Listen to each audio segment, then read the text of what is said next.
Investing in uncertain times, making sense of markets, emotions, and sticking to timeless strategies to weather the storm. On this episode of Through the Pines, we'll discuss investing in chaos, including understanding market volatility, the emotional roller coaster, timeless strategies that do weather the storms, investing trends in 2025, inflation and interest rates and how they affect you and your money, geopolitical wildcards, learning from the pros in the industry, and laying out your chaos playbook. Welcome to a financial planning podcast with a down-to-earth vibe. Sasquatch listens while laying out by the pool. This is Through the Pines.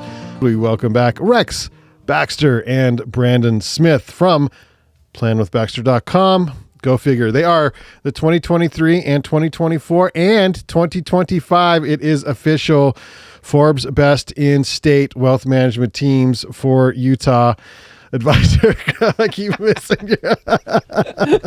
Let's try third time. Yeah, third time. Advisor House, fastest growing advisors to watch under $1 billion, and the receivers of the Ameriprise Client Experience Award. Again, you can find Rex and Brandyn by easily by going to planwithbaxter.com. Okay, so we are recording this a day after there was a very large drop in the market, and so that's why I kind of thought this would be a little bit timely, but drops happen. And so understanding market volatility, what is normal and what is not, Rex, when it comes to the simple metrics like historical averages and, things change, like there tends to be, unfortunately, there's things like wars and pandemics and rate hikes and, there's noise in the market. So what is happening now in 2025 and what's the normality, I guess, number behind this?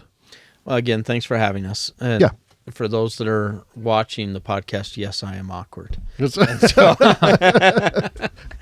in case there's ever a doubt.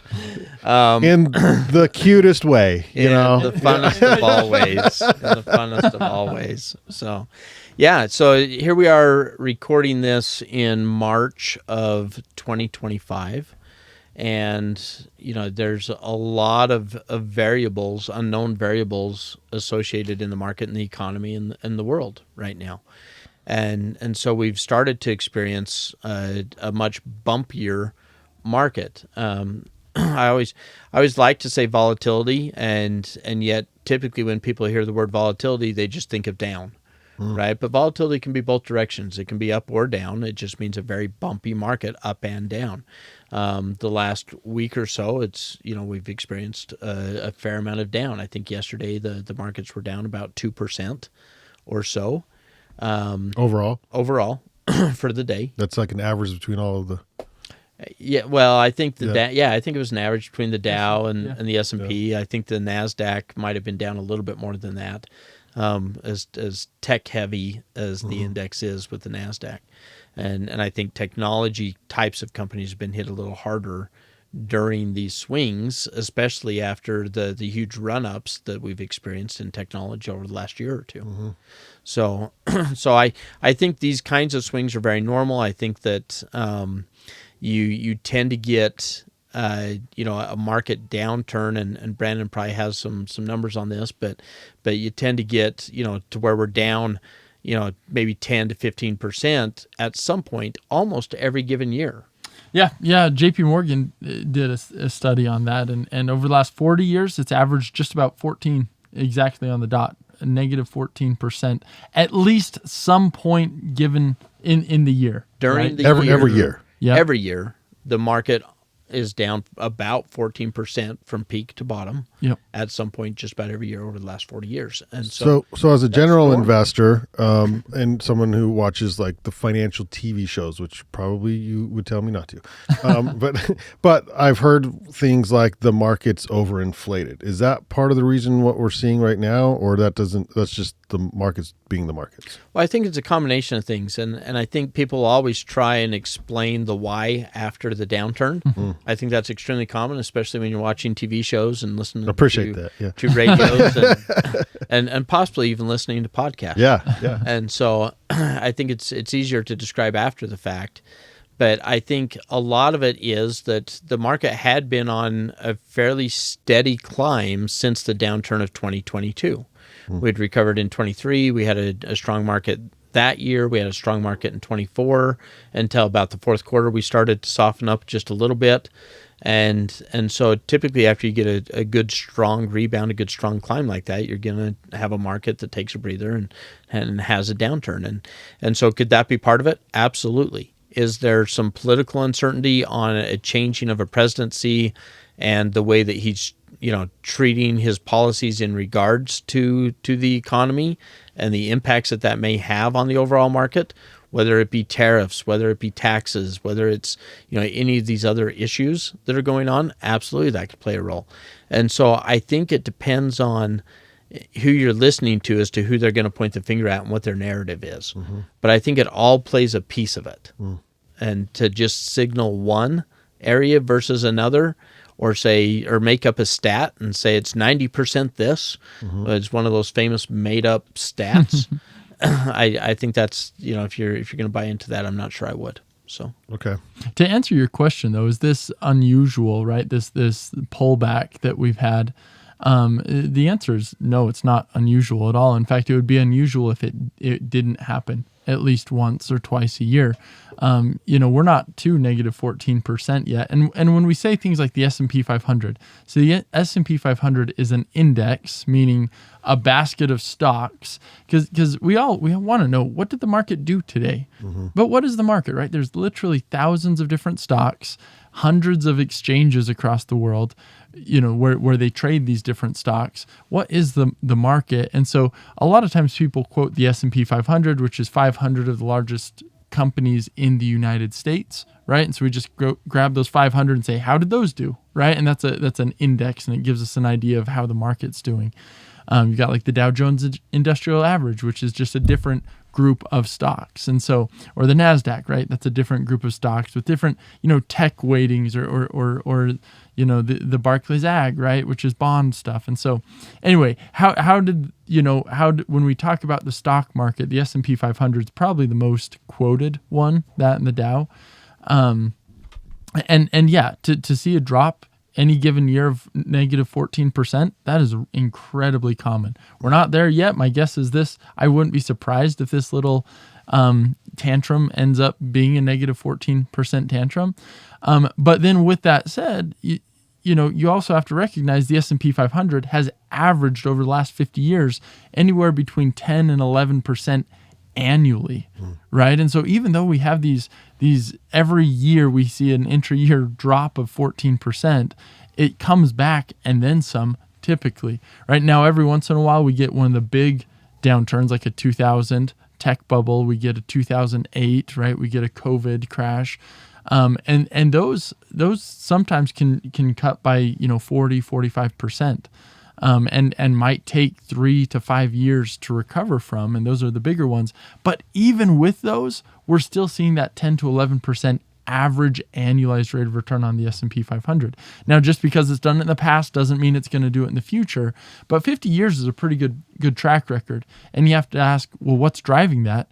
It's profits, right? It's companies figuring out how to make more and more money, not only here in the U.S., but also in developing markets around the world, right? As more people are waking up and now using toothbrushes and toothpaste and a washing machine and all these things, these companies are supplying that to the rest of the world. And the growth and development of the entire world bolsters the returns that these companies have. And that's where we see that growth. I always find it interesting when people ask, what did the market do and how are things going financially? Because I think that there's a lot that it's going up. Don't. I think they just don't understand what is the S&P 500, and so what's probably the most in your opinion? What's probably the most misunderstood thing about the S&P 500? Capital weighted. Yeah, right? Yeah, for sure. That for sure people don't understand. That even though it's the S&P 500 and they think that there's 500 stocks, which a lot of times there's not even 500 stocks in it. It's 495 or 496 or, but it's got the catchy name, S&P 500, right? Yeah, they change the stocks in and out, based on weighting. Yeah, anyway. Right, so they'll substitute stocks in and out based on the market cap of who's in it. And then on top of that, you run into periods like the last 2 years to where it becomes very, what we call narrow in the industry. And so, when we say a market is narrow, that means the leadership, that the companies that are leading the way are few, that there's only a few companies. Like Mag 7. Like the Magnificent Seven, which, the Magnificent Seven are all tech stocks, right? And so when you get it that narrow, those 7 companies are making up for about 80% of the return of the S&P 500. And so when you say, how is the market doing? Well, the S&P 500 is doing this. Well, is the S&P 500 really doing that, or the Magnificent Seven doing that? Right. And because the other 480 companies might actually be up, or might be flat, or might have experiencing different things. And so I think when you're asking the question as an individual, and you're asking an advisor, or you're trying to figure things out, I think it's important to know what you own, and it's important to know what that should be compared against for you to kind of be paying attention to. Yeah, going back to that cap weighted, I think a lot of people think, if I go out and buy an S&P 500 index fund, or like an ETF, or an S&P 500 mutual fund, that now, and I put $500 into it, that now I've got $1 of Walmart, $1 of Microsoft, $1 of Apple, right? And my money's diversified across these 500. But the reality is that it's cap weighted, meaning weighted by the capitalization of the company. So you might have $7 of Apple and only 30 cents of Walmart. Right now, I didn't look those up exactly, but that's how it works. Is the bigger the share of that company, the more you're going to own. And so what happens is these tech stocks have run, that they've not only grown in capitalization, but then their returns have run. And so it gets really, really narrow, where a huge portion of the rate of return on the S&P 500 has been the tech. Now that's not bad, right? We've benefited from that. But then we also need to make sure that we're still diversified, and recognize that an index can start to concentrate down. And there's ways to kind of pull that away and get more diversified, so that we're not just chasing the shiny thing that runs, because that historically has proven to be a bad strategy. So that begs the question, why does it matter, right? And it matters because, again, I frequently say that concentration is the number one builder and destroyer of wealth. Right? So now if all of a sudden you're investing in an index that's supposed to be extremely diversified, but it's extremely narrow and extremely concentrated at this point in time, and all of a sudden it's been shooting up. Well, when it shoots down, you may not realize how much risk you're taking, and it may be so uncomfortable that you panic and you do the exact wrong thing at the wrong time, which would be selling while it's down. Well, yeah, the next question is the emotional roller coaster, and how do you deal with that? And so how do you not panic on days like yesterday, Rex? Don't turn on the news. Well, yeah, unfortunately, it's a terrible answer. Yeah. That's a terrible answer. It's on our phones. It's everywhere, and so we know it's happening, right? And it's a well-built portfolio. It has to be a well-built portfolio, and that's not just buying the S&P 500, right? It's easy to look at these numbers and be like, "Wow, the S&P has averaged 10 to 11% over the last 50 years. Therefore, we're good." The S&P 500 of today is not the same as the S&P 500 of the 80s. It's just not. It's a completely different structure. And I'm not arguing against the S&P 500. We still hold some of that in our portfolio, but it's important to understand what you have, right? And so when we build our portfolios, not only do we take great care in structuring what we're buying and what, but then we'll x-ray through those and figure out how much do we have of each individual position. How much do I have? Because one ETF, we'll use ETFs a lot of times. One ETF will have a group of stocks, another will have a group of stocks, and sometimes those those overlap, right? And so I want to look through that and say, all right, how much do I have of NVIDIA? How much do I have of Walmart, right? Or how much do I have of each of these individual stocks, and making sure that I don't have an over concentration of any one individual stock. So that's one thing. The other thing is checking, what sectors do you have? Are we over concentrated into one sector over another? What about geographical location? How are we diversified that way? And so to answer your question of how do you sleep at night when everything's going crazy, it's having confidence that your portfolio is diversified enough that it's going to be able to weather the storm and come up the other end, so long as businesses in the world are able to make money. And that apocalypse isn't, apocalyptic scenarios aren't out of the question. But I always tell clients, but if that's the case, right? If we're to the point where businesses can't even make money right, and we're trading 5 apples for 10, donkeys. Right. At that point, we got other issues. Does it really matter? Right. Moving to cash, is that going to help? No. Right. Have your food storage, but beyond that, it doesn't, I don't know, make sense. I think that people can take solace, right? If they get nervous and they see the news and they see the downturn of yesterday or different time periods, I think the people that are going to be the most nervous are typically one of 2 types of people. One is that they're taking more risk than they recognize, or more risk than they're comfortable with. They may recognize it, but they know that they're overextended on the risk scale. And so when it turns south and it goes down, they're extremely nervous about that. I think the other type is the type that hasn't done a lot of financial planning. And so they don't fully understand where their money's going to come from, and do they have safer money that can kind of ride them through these down cycles and these down periods. So they don't really have to pay that much attention to the ups and downs of the overall market, because they have other areas where they can pull their monthly living and expenses from. And that typically comes through cash flow planning, working on financial planning, and having that relationship and comfort level with your financial advisor, so that you understand your portfolio and you understand, hey, look, this is normal. It obviously can go down different levels, and that's okay because I've got this other pieces that we can draw off of to substantiate life for us. I have in the notes here because you mentioned don't watch the news, right? But avoid checking portfolios obsessively. So, I mean, sure, I guess you could check your portfolio every day, but what are your thoughts on how often you should look at your money and evaluate where your portfolio is on like a natural human psychological basis? I think it's different for everybody. I think you have different personalities, right? We certainly have some clients that literally won't look at it during downturns, and they're like the ostrich and they stick their head in the sand, right? Yeah. And they just head in the sand, fingers crossed, like right. But they can do that because they also know we're there watching it. Like we're paying attention to what's going on.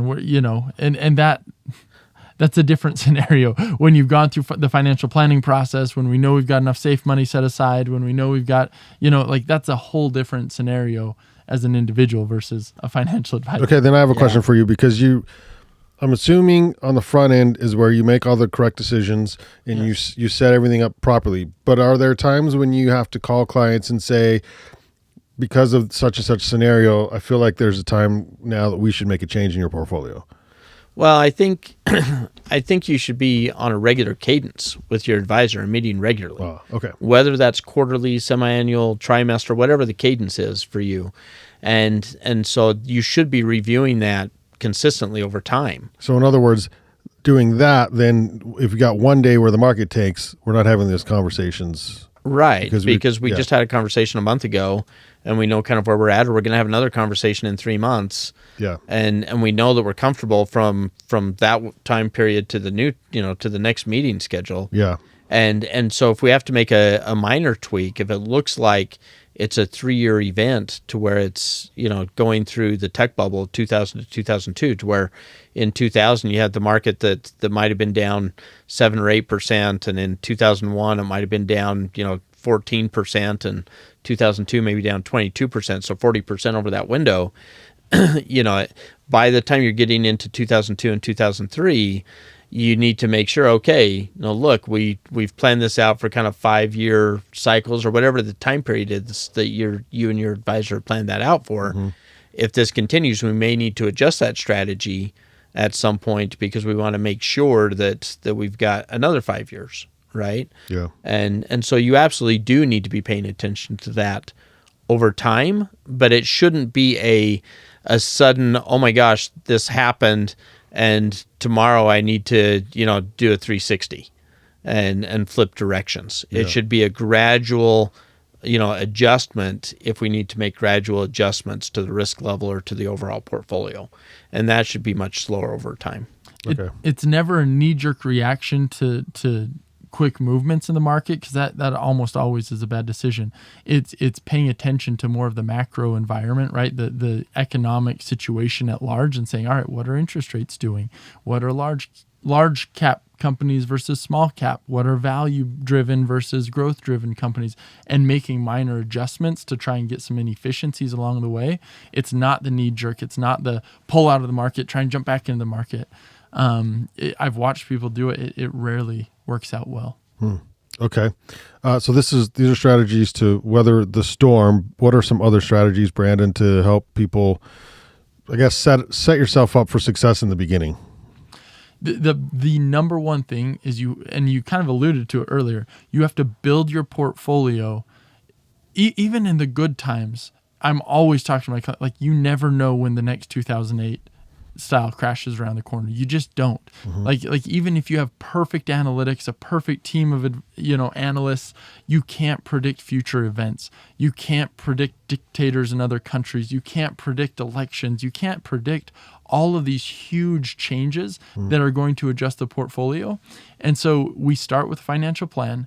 We start and figure out, all right, how much do we need to distribute out of this portfolio over the next 5 to 10 years? What is our need? What do we need to pull from it? And how are we going to make sure we can at least get that distribution out of the portfolio, even if we go into a significant downturn, right? And you never know, right? You can't ever be sure of anything, but you can prep a portfolio so that you've got assets like a good bond portion of the portfolio that should be very valuable in the event of market volatility, right? We have hedged style funds, right, that will react in certain ways if the market were to go down. But then we've got other huge portions of our portfolio in the market. Why?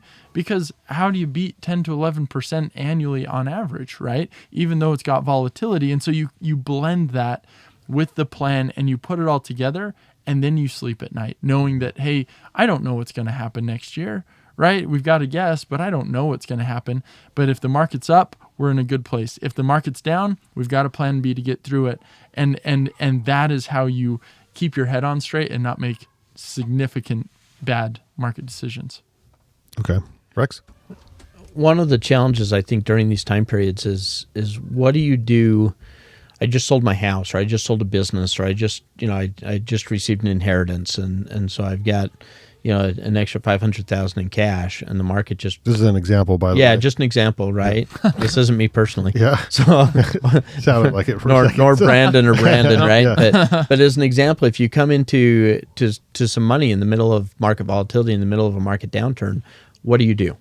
Yeah. Because typically that's when your emotions are going to play a lot of havoc on you. I wouldn't have thought about that. And you're going to be scared to invest because the market's going down. And it's gut-wrenching to sit there and say, oh my gosh, it just went down 6% or 10% or whatever the amount was. And had I done that a week ago, I'd have X amount fewer dollars. And do I really want to put that into this market right now? Well, if you're a fan of the show on Discovery Channel where they dig up all the gold, and the gold miner show on Discovery Channel, the name itself I can't think of right now, but it's a great show.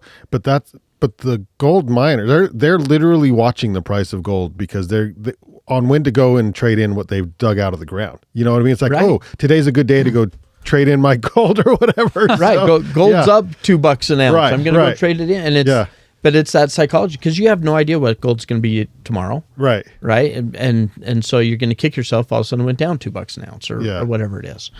And it's the same thing in the market. You're going to have those same things. And so typically the right answer for those kinds of situations is to dollar cost average your way in. And what does that mean? That means that you take a fixed amount, and over the next 3 months, 6 months, some time period, you invest an equal amount every single month. Mm-hmm. And you just kind of stagger that in, and typically that results in a pretty good, steady return that's more palatable for most people. Now, there are certainly studies that show. I was going to bring that up. Were you going to bring that up? I was. Go for it. So.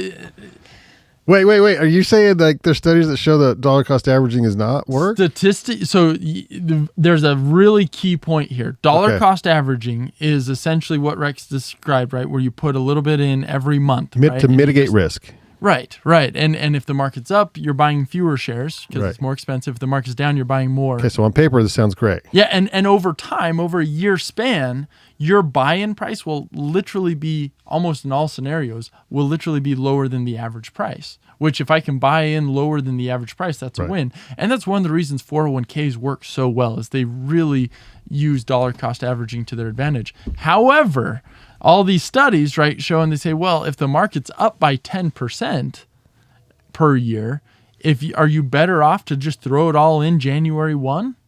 Or dollar cost average it over the year. Yeah. Well, you're way better off to put it in January 1, assuming so you can get that the we full get return. That, right. Yeah. The full amount gets the full return over the year. So then it comes down to like Rex's favorite, it depends on this podcast, where it's like, what is your risk tolerance? And because the emotions of putting everything in at January 1st and then watching it drop 10%, because, intra-year we're going to see a 14% drop, and all of a sudden, you would have done it this year. You might be a little like, oh. We put $1 million in, now we're at $850,000. We're like, wow, I just lost $150,000 for what? Yeah. Right? Like I could have gone on a trip. I could, I could have bought whatever. That would have been a really nice trip. I know. I said that. but that's what the emotional, for like a year. Right? That's the emotions behind it, right? Even though statistically, because on average the markets move up, you're better to just throw it all in at once if you have a lump sum. And so that's the argument. Super interesting. No, it makes sense. Rex, I want to talk to you about something that I know you know a lot about, and that's hot trends. I am. Yeah. When it comes to hot trends, forte. Rex Baxter is our guy. See me first. Yep. And so to avoid the chaos in financial world, financial land, hot trends are what people, it is the thing. It's a shiny new object. It is the thing that's like, oh, let's buy coin X. Let's do this investment or whatever. Are there hot trends right now in 2025? Like what are people calling them? Like, oh, we should do this strategy or this thing, use AI in my account or something. I don't know. And then how do you get people to stay sane and just take a look at the hot trends as with like a sanity level thing going on there? It's hard because hot trends get you so excited. They do, yeah. And they sound so good and until they don't. Right. So hot trends are tough, because they typically run longer than what everybody thinks. They typically fall further than what everybody thinks when they fall. And so for the most part, we try to somewhat avoid hot trends because we can't. We don't know, what that's going to turn into. And so we're looking for good, solid, stable investments over time. Mm-hmm. But for those clients that are looking for hot trends, we try and minimize the amount of the portfolio that they use towards those. And we'll help them, right? We'll help them with the research and just an unbiased opinion as to where we think, a good place might be for those different companies or different areas of the market. But we really try to minimize those. Mm-hmm. And yet you see them. I mean, you see hot trends right now over the last year, a couple of years has been AI, right? Yeah. Artificial intelligence. And so that starts to ask, well, are you looking at the companies that are creating the chips for artificial intelligence? Are you looking at the end users of artificial intelligence? Are you looking at distributors of people that are going to push that out to retail customers or commercial customers. Mm-hmm. And so, but that's been a hot trend that may have legs for a long period of time. Who knows? Wasn't it, Gold Rush, by the way, is the name of the show on Discovery Channel. And it was during the Gold Rush. Isn't that when Wells Fargo was invented? Because they needed a way to move the money. Yeah. And well, guess who's around still? Wells Fargo's still around. Wells Fargo. Like them, hate them, whatever, but they're still around. I don't know if they ever once took an ounce of gold out of the ground, but they came up with a plan to transfer it in. They probably moved more gold than anybody else. Anyone else. Yeah, they sell the shovels, in other words. Yeah. I think trends can be tough. And I think anytime you get into a market downturn, lots of times you start to see some of these trends come up. And some of the trends that you see during market downturns that start to take hold in the media is lots of times you see annuities starting to get pushed a little bit more during market downturns. You start to see physical metals like gold and silver take hold a little bit more. I'm not sure, it'd be interesting to see what happens with cryptocurrencies as far as trendiness during a market downturn. because it, in theory, shouldn't be completely correlated to the overall market. I have an example. Like ESG funds were hot a couple of years ago. Right. And that will probably come and go with political trends. Yeah. Right. And so my guess is that they're not as hot today in today's political environment as they were a couple of years ago. Yeah. Brandon, thoughts on the hot trends? Yeah. I think our clients. So sometimes you come across people who are in a really hard place financially, and they say, "Man, if I can just like make a bet, right, as essentially almost equivalent to gambling." And I might end up with nothing, but I might be able to make this work, right? Like those are the people that are going after the hot trends, right? It's hey, this could make this all work. What we find with most of our clients is they're in a place where they've been disciplined savers. They've had a plan, right? They've built up. They're either in retirement with enough or more than enough money to where they can make all their distributions and make, meet all their expenses, make the memories they want to make, give to kids, right? Like they've got everything in place, and it's less about trying to like quintuple the investment and more about making sure we've got a good, repeatable, solid rate of return, right? For our younger clients, it's, hey, I'm on track. I'm on track for retirement. If I just keep doing what I'm doing, we can get a reasonable rate of return in the market that's consistent and something that we can plan on. Then I can hit all of my financial goals. Those are our clients typically, right? Is people who they're not trying to just like get a 5,000% rate of return that also has a 95% chance that they don't get anything back. We want consistency. We want something that we can plan on, so we don't have to worry about money anymore, and we can go and live life. And so that's typically our client. Every once in a while we come across people that are just trying to like swing for the fences, and they get that it's gonna, but that's usually a small side account that we help them with. The majority of the money really should be in something that's more disciplined, more diversified, and more predictable. Okay. Brandon, I think it's time for some more numbers. Yeah, all right. So this is from the New York Times, and MFS kind of put this together. What's MFS? They're an investment company. Okay. So Gen Z, which Gen Zers are ages 13 to 28, right? Born between 1997 and 2012, spend more money on concert tickets than anyone before them. Let's go. Wait, what? No really? Way. My wife spends so much money on concert tickets. Mine too. Gen X spends a lot on concert tickets, I think. But most of the money she spends is on Gen Z. Gen Z. There it is. Gen Z. They're just typing. No, so from 1996 to 2024. So I blame COVID. You're just going to start throwing darts right now, aren't you? Because they were that age group, 13 to 28. They had 2 years when they couldn't go be in public and do the thing. Yeah. And so now they are, I think that really gave them an appreciation for live events. Yeah. And I've seen it with kids that age in the 20s. Like they love live events. And so they go to all of them. But even so I'm 36, right? And all the music that was popular when we're in high school, we're going to these concerts and they're like selling out. And it's not cheap. No. But you know what else is the thing here? They have that age group, that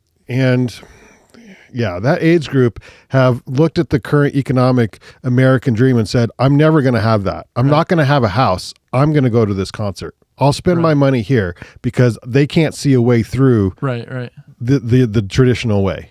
Yeah, but the rents are still over $2,000 a month, right? I mean, it's not cheap to do it. That I don't. That's my experience. I don't know. Maybe you guys have seen something else, but no, I think you're right. So the some more numbers from 1996 to 2024. So that's a 28-year span. The average ticket price of the top 100 concert tours has increased from $25.81 a ticket to $135.92 a ticket. But can you invest in that, Rex? They sell tickets for under $700. What? Well, if you're on the front row with the backstage pass, with the pre-show pass. Man, I need to go with Rex. Or with Jenny, actually. Yeah. And don't go with me. I don't go. Remember, I'm the fun sucker. That's right. That's right. Yeah. So that annualizes to 6.1%. Right, which is 2.4 times greater than inflation over that same period. Inflation's averaged 2.5%.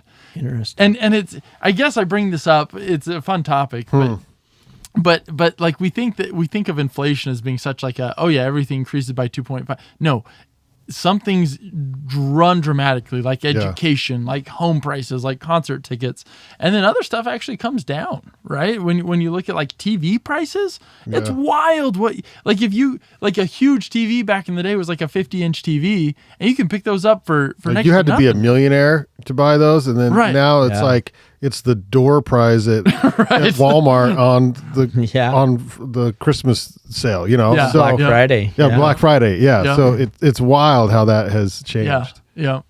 That's crazy. That's a crazy stat. Interesting. So I think about my own kids, you know, for those that might be first time listeners, I have a couple of kids. 17. So I think about them, and I've got, you know, one that just turned 13 today. Well, not today, a couple days ago. A 16-year-old, a 20, he's 19, he'll turn 20 in September. A 22, they'll turn 23. 23, they'll turn 24, and a 26, right? So I've got a bunch of Gen Zers, right? And I don't think that if they had to buy their own concert tickets, rarely would they be going to a concert. I really believe that. Yeah, because where are they getting the money? Right. And so, I mean, but my kids are kind of, I mean, with their own money, they're pretty good little savers. With my money and my wife's money, they're pretty good spenders. Yeah. And so as they should be. So I'm wondering if that stat is influenced at all by are they spending the boomers' money and the Gen X money, right? And because I think that the boomer generation and the Gen X generation are pretty good spenders, all in all. Yeah. And so I'm wondering if, because, you know, they're receiving all this inheritance money from the generation above them, if that money is just getting funneled. Yeah, but is it coming off of your card, or are you giving the kids money and they're buying it with their? In other words, how in the hell do they track it to the generation? Sure. Yeah. Yeah, you know? and who knows? Yeah. Right. I don't know. I mean, because I can't imagine they're making them put in their age when they're buying the ticket or something. Yeah, like that. I would imagine it's watching who's coming through the gate. I would imagine it's gate too. That it's seeing who's coming through the gate. Because if you look, okay, well, sure. But if you look at who knows who's actually paying that's got to be brought down a long ways by the Swifties, right? I mean, because you might have like 6-year-olds going to the Swifties. So maybe it's an average. Highly influenced. I don't know. And that's where the ticket price went up too. Yeah. This was your best of S'more numbers. I think we just hijacked the podcast. So, but speaking of, the next part is inflation and interest rates. They're the silent killers. And so what has that done? How does inflation create chaos with your finances, Rex? Well, inflation is tough because, again, it hits in random areas, right? It's not a consistent, everything in my life is increasing by 2.5% or 5%. Sometimes you'll have healthcare costs go up by 6 or 7 or 8%, and you may have gas prices come down by 5%. And so, you know, it's interesting that inflation is certainly a silent killer of money and of you know, your wealth, but inflation has been coming down the last couple of years, last 2 years. Not to say that prices are decreasing; it just means the rate of increase has slowed down. That's very important to note, by the way, because people think, well, in order for inflation to come down, the prices have to actually drop. Now, prices on eggs or gas can drop, but as a total in the economy, once the inflation goes up, it's usually rarely do we have periods of deflation. Yeah. Right, which would actually be the decreasing in prices. And so there's not very many of those in the history of the U.S. There's a couple, but they're far and few between. But I think that having a lower, moderate rate of inflation is fairly healthy for the economy. And so I think it helps the economy to continue to grow. I feel like it continues to help out. But when it gets extremely high, then it starts to really suck money out of the economy. What happens?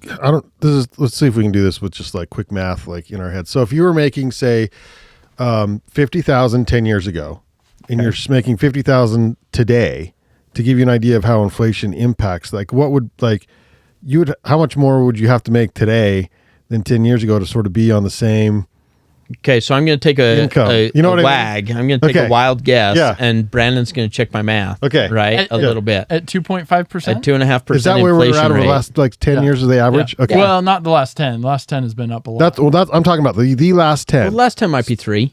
Because you had pretty low inflation for quite a while. You just had the one high year of 9 and then And 4. and 4 and 7.5 or something. But I bet the Overall, rate's the last probably 10. about 3 the last So we're 10. running this at 3? So let's run it at 3. So let's run it at 3 because actually the last 5 would be, what do you think the last 5 years would average? last 5 I would bet would average maybe 5%, maybe 4.5, maybe I'd be 4.5, interested to hear that something like that. Okay. And so we can look at it. We can Google it. We've got Google. Yeah. Wait, let me guess. Okay. Oh, you gotta guess At before you do it. 3%? At 3%. So and you're saying 50,000. 50,000. 10 years ago, 50,000 today. And so you're saying how much would I have to make today for it to feel like To match that 50,000? 50 grand. Yeah. I'm gonna say 75,000. Oh, that's a lot. It's close. Really? Are you taking a guess, Brandon? That sounded like a lot to me. I would say 60. 67. 67. 67, Okay, so we 5. we win. Okay. Well, I went over, so I lost. But we've got split the difference. Yeah, we essentially. did. So, Yeah, pretty close. Okay, so but 5% over the last 5 years. So if I was making 50,000 5 years ago, and now I'm making 50,000 today, or what would that look like over the last 5 years? I bet that is eerily close. Yeah. I bet it's close to about 68,000 over 70. 5 years. Yeah. It's got to be higher. So 70. So 5% over 5 years, $50,000, 64. Okay, because there's less time 64,000. involved Yeah. there. But okay. In other words, yeah, you got to make more money. So that's how inflation hurts your pocketbook. So if your income hasn't kept up over the last That's what 5 the to problem 10 is, years. right? Yeah. Is that most people's income hasn't kept up with the inflation rates. And so a lot of people are getting cost of living adjustments of 2% or 3% or merit raises of 3%. And that's not every single year. When the economy, when the inflation is down, sometimes they're getting a 1% raise or no raise for a year. Yeah. And so that's the problem. What's your advice there as far as your financial chaos situation? It's like, hey, if you're in a job that you love, but you're only getting a 2% or a 0% raise each year, is that time to look for something else or a different company, or what do you? Well, I think you want to look internally first and say, are there other things I can do in my current job and role to improve my situation, to improve my income? Is there additional designations I can get, additional skills I can achieve? Is there additional projects that I can take on to improve my skills and increase my worth, my financial worth to that company, to where they'll pay me more? I think that should be the first thing that people should be doing. Okay. I think after that, then I think you do need to look outside and weigh, do I have the skills to increase my position? Is this an income problem and I can make more elsewhere? Mm-hmm.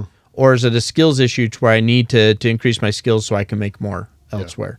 And you have to be a little self-aware, but that's probably one of the bigger issues I see with people that come to us that are newer and younger and don't have a lot of capital, is a lot of times it's an income issue and not a spending issue. Yeah. And so a lot of times they're married to a job for emotional reasons, and sometimes they don't have the confidence they can go out and get a better job. They don't have the confidence that they can make more money, things like that.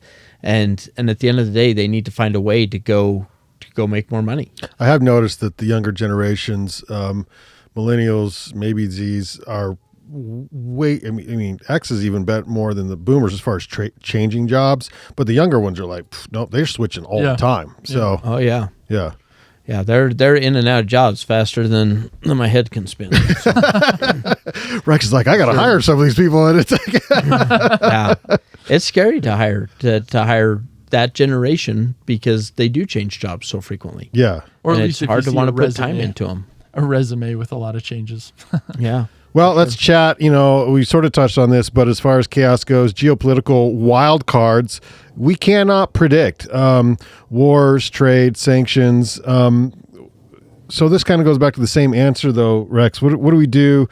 What happens when these things occur? How do you keep your clients calm?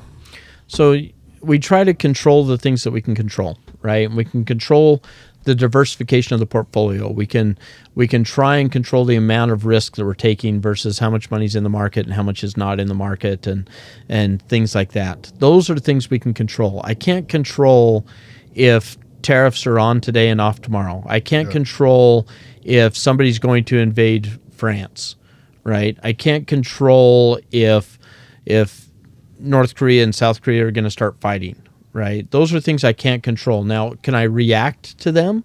Sure, I can react. Should I react, and to what degree should I react? And that's the big question.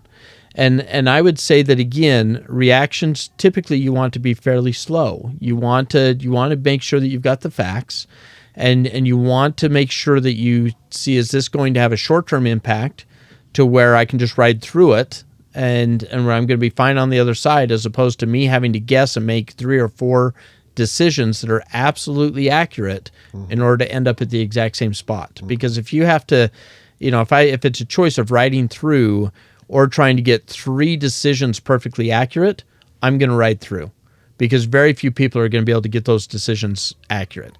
What do I sell and when do I sell?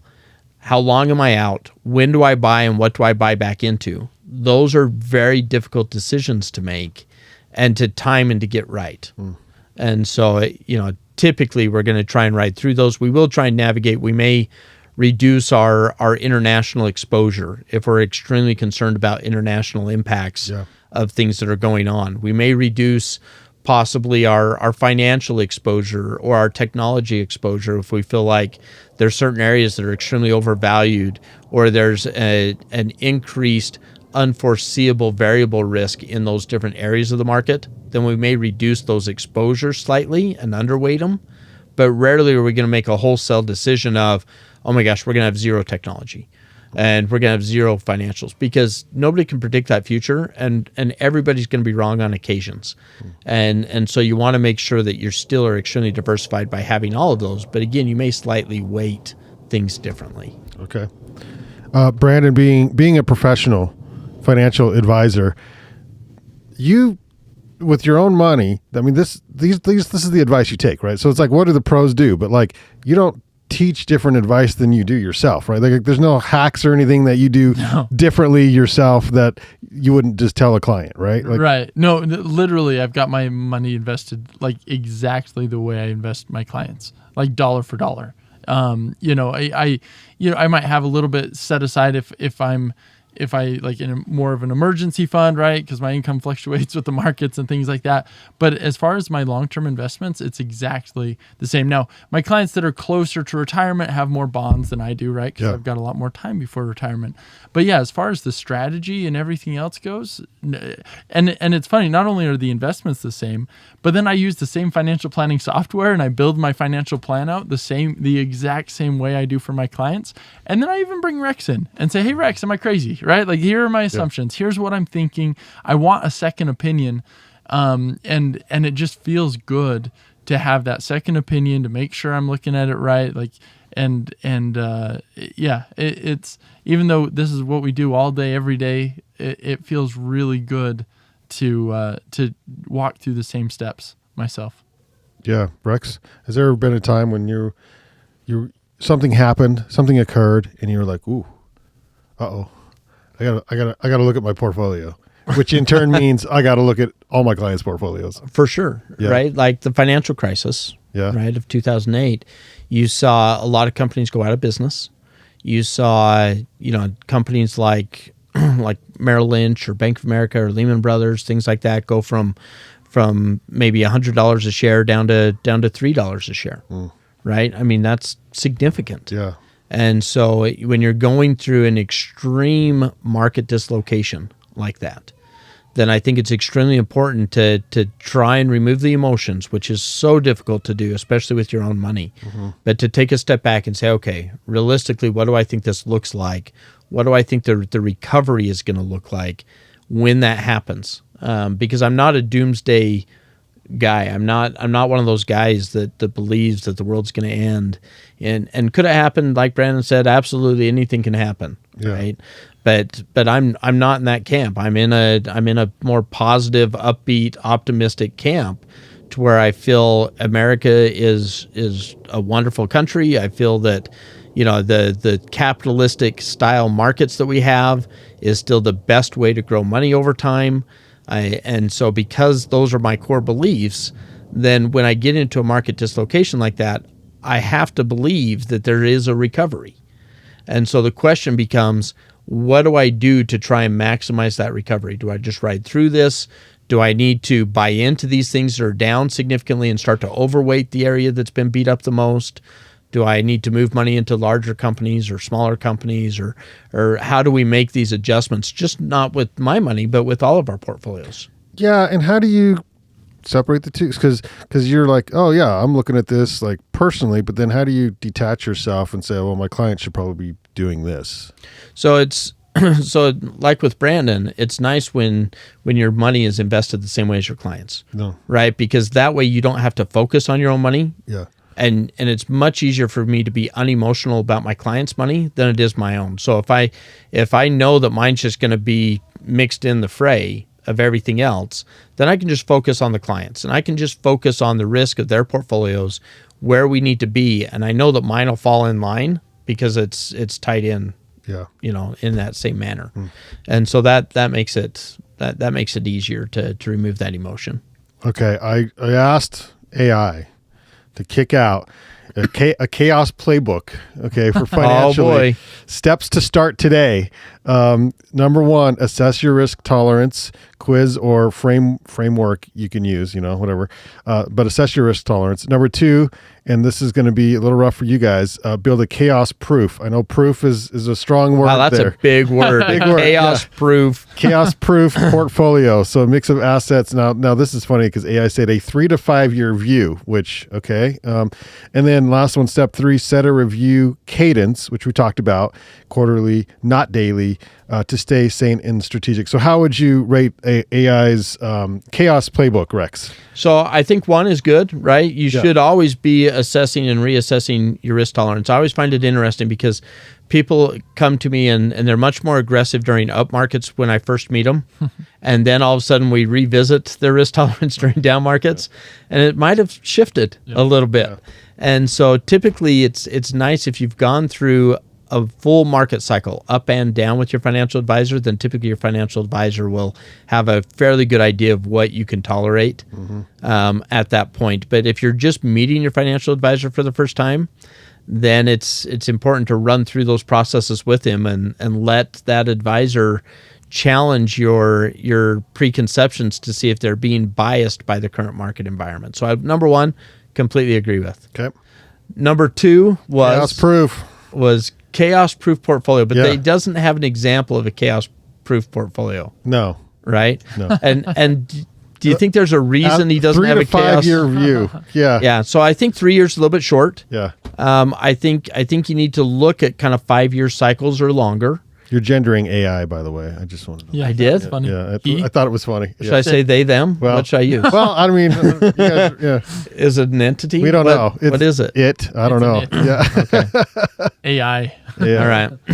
So I will try and watch mine. I did use Grok, and so I don't know if that's more of a that seems more male masculine. or a man. Okay. No, that makes Either way. Well, that's why. Is that why? That's why. you knew. I'm sure that is why. So I think a 3-year time frame I think is a little bit shy, and so I think 5 years better. I don't think that there's a way to necessarily chaos proof a portfolio. Yeah. Right. I think that I guess a good diversified portfolio shouldn't fall into chaos. We'll make it through chaos. However, the ride might feel chaotic if you don't understand what's going on. Ah, okay. Yeah.